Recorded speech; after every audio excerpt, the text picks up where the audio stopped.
नमस्कार मित्रों, सृष्टि में हर व्यक्ति का महत्व है। इस जगत में कोई छोटा नहीं है, कोई बड़ा नहीं है। हर जीव का अपना एक स्थान है। 1980 में श्री राम तिवारी जी के द्वारा दी गई पुस्तक रामकृष्ण परमहंस के उपदेश, जो 1935 की प्रिंटिंग प्रेस से कलकत्ता से निकली हुई थी, उस पुस्तक ने मेरे जीवन को कंप्लीट रूप से टर्नओवर कर दिया, मुझे बदल कर रख दिया। विवेकानंद भारतीय संस्कृति के उद्घोष करने वाले विश्व स्तर पर आज हम उनको ये शक्ति, उनको ये अध्यात्म की जो शक्ति मिली, उनके गुरु रामकृष्ण परमहंस देव से मिली थी। जब स्वामी विवेकानंद सबसे ये पूछा करते थे कि क्या तुमने ईश्वर को देखा है, रामकृष्ण परमहंस ने ही ठोस आवाज में कहा था, मैंने ईश्वर को देखा है और तुम्हें भी साक्षात ईश्वर के दर्शन करा सकता हूं, जैसे आप मुझे देख रहे हैं। परमहंस की ये वाणी विवेकानंद के हृदय के अंदर अंतरतम तक पहुंच गई थी। रामकृष्ण परमहंस 20 जनवरी 1835 को हुगली के कमार पक्कर गांव के अंदर खुदीराम चट्टोपाध्याय जी के घर में जन्मे। उनकी माता चंद्रमणि देवी धर्मपरायण स्त्री थी। खुदीराम चट्टोपाध्याय रामकृष्ण परमहंस के जो पिता थे, कहते हैं उनकी वाक सिद्धि थी। उस कमार पक्कर गांव में हर व्यक्ति खुदीराम जी की प्रशंसा करता था और उनके सामने नतमस्तक होता था। उनके मुख के द्वारा कोई भी वाणी निकली हुई यथार्थ 100% सिद्ध होती थी। रामकृष्ण परमहंस बचपन से ही नाटक खेलने में, मूर्तियां बनाने में, बच्चों को अपने साथ रखने में, उनके साथ खेलते खेलते उन्होंने धर्म को सीखा। रामायण, महाभारत, ये सब चीजें उन्होंने नाटक के द्वारा अपने अंतरतम की गहराई तक ले गए। रामकृष्ण परमहंस जी कहते हैं कि जब 6 वर्ष के थे तो उनके दोस्त जब मूर्तियां बनाते थे तो रामकृष्ण परमहंस अपने मित्रों से उन मूर्तियों में कहते कि इनको ऐसे बनाइए, इनकी मुख मुद्रा ऐसी होनी चाहिए। वही रामकृष्ण परमहंस जब आगे बढ़े तो उनको स्कूल में भेजने की तैयारी की गई। उनके बड़े भाई रामकुमार चट्टोपाध्याय संस्कृत के बहुत बड़े प्रोफेसर थे। उन्होंने अपना एक स्कूल भी खोला हुआ था। रामकृष्ण जी का एडमिशन उस स्कूल में कराया गया और वो शिक्षा दीक्षा लेने लगे। कुछ समय के बाद उनके अंतरतम से आवाज आई, ये शिक्षा जो दी जा रही है, यह शिक्षा धन प्राप्त करने की एक तरह की शिक्षा है। धन से हम घी खरीद सकते हैं, धन से हम मकान बना सकते हैं, धन से हम मोटर गाड़ी ला सकते हैं, धन से हम बड़े कारोबार कर सकते हैं, लेकिन धन से ईश्वर को प्राप्त नहीं किया जा सकता। और यहाँ पर रामकृष्ण परमहंस जी ने घर वालों से कहा कि मैं ऐसी विद्या को प्राप्त करना नहीं चाहता हूँ जो ईश्वर से न मिला सके। अब रामकृष्ण परमहंस जी की जो एक दूसरे जो भाई थे, वो कलकत्ता के 5 मील की दूरी पर उत्तरी दिशा में दक्षिणेश्वर एक माँ काली का मंदिर है, उस मंदिर में पूजा अर्चना करते थे। तो छोटा होने के कारण रामकृष्ण परमहंस जी भी भाई के कार्य में सहयोग करने के लिए मंदिर में चले जाते थे, उनके साथ पूजा करते बैठते। कुछ समय के पश्चात बड़े भाई रोग ग्रसित हो गए और वो इतने ज़्यादा रोग ग्रसित हुए कि सारा मंदिर का जो काम धाम था वो रामकृष्ण परमहंस जी को संभालना पड़ा। अब रामकृष्ण परमहंस जी माँ काली की आराधना करने लगे और दिन प्रतिदिन उनका जो मनोभाव था माँ की ओर खिंचता चला गया और माँ काली उनके हृदय में साक्षात विराजने लगी। कहते हैं कि रामकृष्ण परमहंस ताली बजा बजा कर कई कई घंटों अश्रुओं से पागल की तरह से आराधना करते। कई बार तो लोगों ने 8-8 घंटे 10-10 घंटे उनको ताली बजाते हुए अश्रु बहते हुए लोगों ने देखा। तो लोगों ने कहा कि ये तो रामकृष्ण परमहंस जी माँ काली के पूर्ण भक्त हो गए हैं। कुछ लोगों ने उनके बारे में कहा कि ये रोग ग्रसित हो गए हैं, ये पागल हो गए हैं। लेकिन रामकृष्ण परमहंस जी को इन बातों से कोई लेना देना नहीं था। इसी दौरान किसी ने कहा कि इनका पानी ग्रहण संस्कार करा दिया जाए ताकि इसकी बुद्धि फिर जाएगी और ये जल्द ही आराम से गृहस्थी की ओर मुड़ेगा। रामचंद्र मुखोपाध्याय की 5 वर्षीय दुहिता से इनका विवाह कराया गया। वो बहुत छोटी थी और वो अपने घर पर रही। रामकृष्ण परमहंस जी माँ काली में दिन प्रतिदिन रमते गए और हालात परिस्थितियां ये होने लगी कि उनकी चर्चा पूरे कलकत्ता में होने लगी। एक बार रामकृष्ण माँ काली के सामने 10 घंटों तक अश्रु बहाते हुए कहा कि माँ, यदि आज तुमने मुझे साक्षात दर्शन नहीं दिए तो मैं अपनी आत्महत्या कर लूंगा। और वो उस मोड़ पर आ गए कि माँ, आपको मुझे आज दर्शन देने होंगे। ऐसा ही हुआ। उस रात माँ काली ने साक्षात रामकृष्ण परमहंस के सामने आकर खड़ी हो गई और दर्शन दिए। रामकृष्ण परमहंस जी जब चेतना अवस्था में आए तो उन्होंने देखा कि आज तो माँ काली ने साक्षात मुझे दर्शन दिए हैं। लेकिन यहां पर वो रुके नहीं। उन्होंने कहा कि माँ, मैं आपको आज तब मानूंगा, तब मैं आपको स्वीकार करूंगा कि एक बार और रानी रासमणी की 2 जो कन्याएं हैं, जो छोटी अवस्था में हैं, वो इस मंदिर में मेरे सामने आए तो मैं आपकी शक्ति को पहचानूंगा और मैं ये समझूंगा कि माँ काली माँ मुझ पर प्रसन्न हो गई है। आश्चर्यजनक, अगले दिन सुबह 9:30-10 बजे रासमणी की दोनों सुकन्याएं रामकृष्ण परमहंस के सामने आकर उपस्थित हो गई और हाथ जोड़कर उनको वंदन करने लगे। रामकृष्ण परमहंस जी को ये विश्वास हो गया कि माँ अब साक्षात मेरे हृदय में विराजमान हो गई है। और उसके बाद रामकृष्ण परमहंस की जो भक्ति थी वो चरम अवस्था की ओर बढ़ने लगी। अब वो काली मंदिर में रात दिन आराधना करते, पागलों की तरह घंटों घंटों। और ये अवस्थाएं होने लगी कि वो समाधि की तरफ जाने लगे।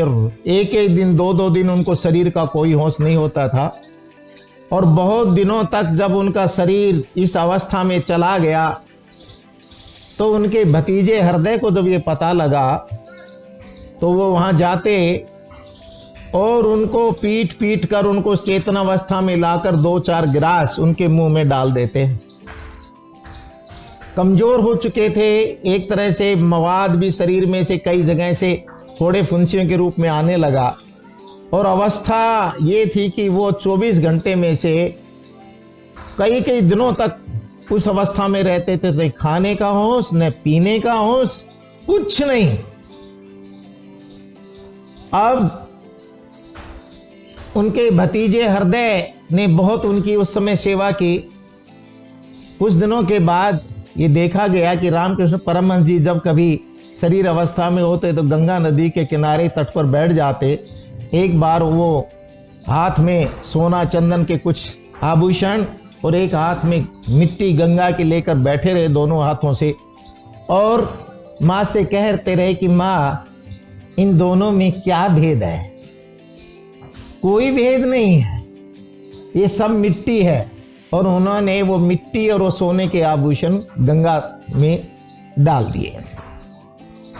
गंगा किनारे रामकृष्ण परमहंस जी जाते थे, घंटों आंसू बहाना, माँ में लिप्त रहना, माँ के अंदर वास करना उनकी दिनचर्या थी।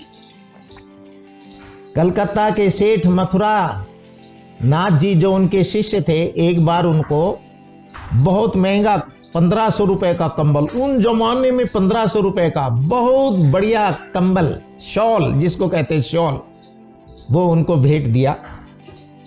रामकृष्ण परमहंस जी ने सहस्र उसको स्वीकार किया।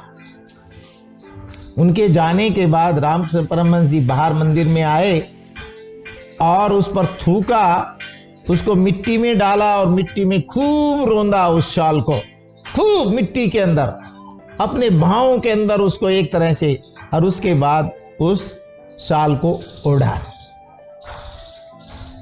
इन्हीं दिनों एक दिन रामकृष्ण परमहंस जी गंगा नदी के तट पर बैठे हुए अश्रुधारा में मां में लीन थे।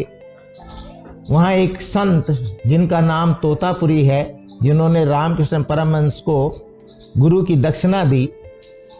तोतापुरी जी नग्न रहते थे। वसंत ऋतु वर्षा ऋतु के अंदर पेड़ों के पत्तों के अंदर ही वो सोते थे। उनकी एक विशेषता थी कि नग्न अवस्था में रहते 3 दिन से अधिक तोतापुरी जी कहीं भी नहीं ठहरते थे। तोतापुरी ने रामकृष्ण परमहंस से कहा कि मैं तुमको वेदांत की सच्ची शिक्षा देना चाहता हूं। सुना है कि जब शिष्य पूर्ण रूप से तैयार हो जाता है तो गुरु स्वयं प्रकट होता है। रामकृष्ण परमहंस जी के साथ भी यही हुआ। तोतापुरी जी उनके पास पहुंचे तो रामकृष्ण परमहंस जी ने कहा कि मैं वेदांत की संपूर्ण शिक्षा लेने से पहले मैं पहले मां से पूछ के आऊंगा, उससे बाद आपसे बात करूंगा। रामकृष्ण परमहंस जी मां काली के मंदिर गए, मां से प्रार्थना की कि मां, क्या मैं वेदांत की उन संत से शिक्षा ले सकता हूं? अंतरतम से आवाज आई कि जरूर, वेदांत की संपूर्ण शिक्षा वो तुम्हें देंगे, वो तुम्हारे लिए ही आए हैं। उसके बाद रामकृष्ण परमहंस जी गंगा तट पर आए, तोतापुरी के सामने प्रस्तुत हुए हाथ जोड़कर। तोतापुरी जी ने रामकृष्ण परमहंस के गुरुत्व के ऊपर नाखून गाड़ दिया और नाखून को बहुत तेज चुभाया और कहा, इस पर स्थिर होकर बैठो। और जैसे ही उन्होंने अपने नाखून को जो चुभाया हुआ था गुरुत्व पर, त्रिनेत्र के ऊपर, जैसे ही अपना हाथ पीछे किया, रामकृष्ण परमहंस उसी आसन के ऊपर 3 रात और 3 दिन 72 घंटे समाधिस्थ हो गए। तोतापुरी 3 दिन से फालतू कहीं एक स्थान पर रुकते नहीं थे। 72 घंटे तोतापुरी जी के पूर्ण हो गए थे। 72 घंटों के बाद रामकृष्ण परमहंस जी समाधि से नीचे आए तो तोतापुरी जी ने कहा, मैंने जो 40 वर्ष की साधना में जो प्राप्त किया, तुमने मात्र वो 72 घंटे में प्राप्त किया। तोतापुरी जी रामकृष्ण परमहंस के साथ 11 महीने तक लगातार वहां रहे और वेदांत की संपूर्ण शिक्षा को उनके हृदय में उतरवाया। उसके बाद तोतापुरी वहां से चले गए। इधर मां शारदा रामचंद्र मुखोपाध्याय की जो 5 वर्ष की दोहिता थी, जिनका विवाह 12 वर्ष पहले हुआ था, अब वो 17 वर्ष की हो चली थी, तो कहा गया कि रामकृष्ण परमहंस जी को तो न खाने का होश है न पीने का होश है, उनको लाया जाए।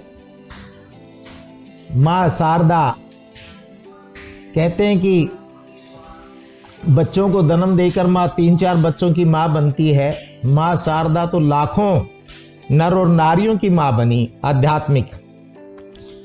और वो 30-40 मील पैदल चलकर दक्षिणेश्वर पहुंची। रामकृष्ण परमहंस जी ने उनसे कहा कि मैं तो सब माताओं में मां काली को निहारता हूं, आप भी मेरे लिए मां काली का रूप हैं।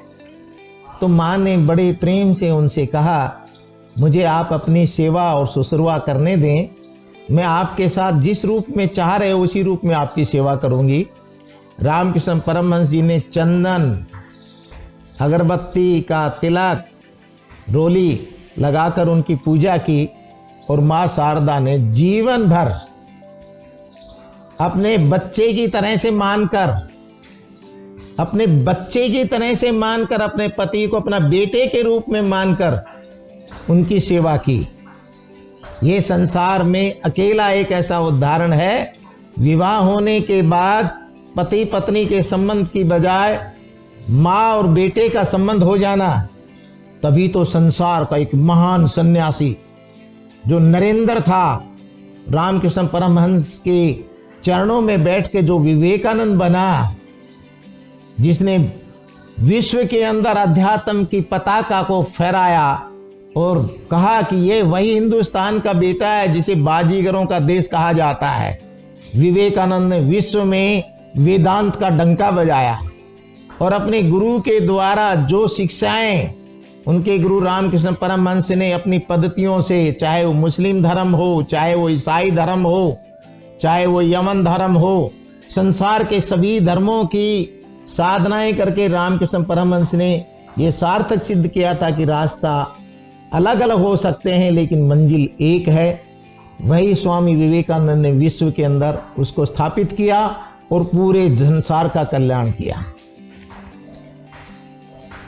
एक बार रामकृष्ण परमहंस जी मथुरा दास जी के साथ जब वृंदावन में एक गांव में रात को ठहरे हुए थे, तो वहां के लोग भूख से चित्कार कर रहे थे और उनकी हालत को देखकर रामकृष्ण परमहंस जी वहां बांग भर भर के घंटों तक रोते रहे और मथुरा दास जी से कहा, इनके लिए कुछ खाने का प्रबंध करो, इनके लिए कुछ कपड़ों का प्रबंध करो, तभी मैं यहाँ से निकलूंगा। मथुरा दास जी ने देखा रामकृष्ण परमहंस जी कई घंटों तक विलाप करते रहे उन्हीं लोगों की तरह से।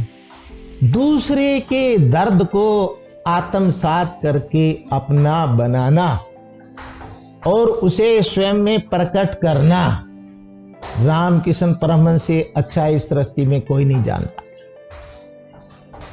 आगे चलकर रामकृष्ण परमहंस जी 1885 में गले की व्याधि उनके ऊपर आ गिरी। डॉक्टरों ने कहा कि अब आप अपना भाषण वगैरह प्रवचन करना शिष्यों में बंद कर दें। तो रामकृष्ण परमहंस जी ने कहा कि मैं इस गले की व्याधि के कारण बोलना बंद नहीं करूंगा। मेरे अमृत पुत्र एवं पुत्रियां जो मेरे पास आएंगे, मैं माँ के ज्ञान को उनके हृदय में उतारूंगा। और अंतिम समय तक राम कृष्ण परमहंस जी अंतिम समय तक वार्तालाप करते रहे। अंत के क्षणों में जब बहुत वो समय आ गया था, तो पता लगा कि नरेंद्र नाथ बहुत, जो विवेकानंद जी थे, बहुत दूर थे। उनको जब पता लगा तो पहुंचे, तो डॉक्टरों ने उनके गले का जो कैंसर था उसके द्वारा मल गलगम जो निकाला हुआ एक बर्तन में रखा हुआ था, और डॉक्टर उस समय सामने थे। स्वामी विवेकानंद वहां पहुंचे तो उन्होंने देखा जो सफाई किया हुआ जो मल था वो रखा हुआ था।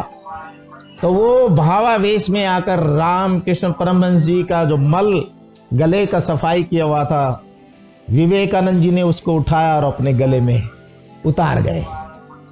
रामकृष्ण परमहंस जी अपनी आंखों से टकटकी लगाए विवेकानंद को देख रहे थे और धीरे से उनके मुंह से आवाज निकली, अरे तैने मेरा सब कुछ चुरा लिया है रे, तैने मेरे सारे जीवन की तपस्या को आत्मसात कर लिया है नरेंद्र। और अगले दिन 16 अगस्त 1886 को 10 बजे सुबह रामकृष्ण परमहंस जी भारत माँ की इस पवित्र भूमि से शरीरी रूप में विदा हो गए। लेकिन उन्होंने विवेकानंद जैसा शिष्य देकर भारत देश को एक नई दिशा देने वाला प्रेरक योद्धा भारत माँ को देकर गए। और उनके साथ 10-15 और शिष्य, विज्ञानानंद जी, परमानंद जी, बहुत सारे शिष्य थे जिन्होंने भारत देश के अंदर अध्यात्म का डंका बजाया।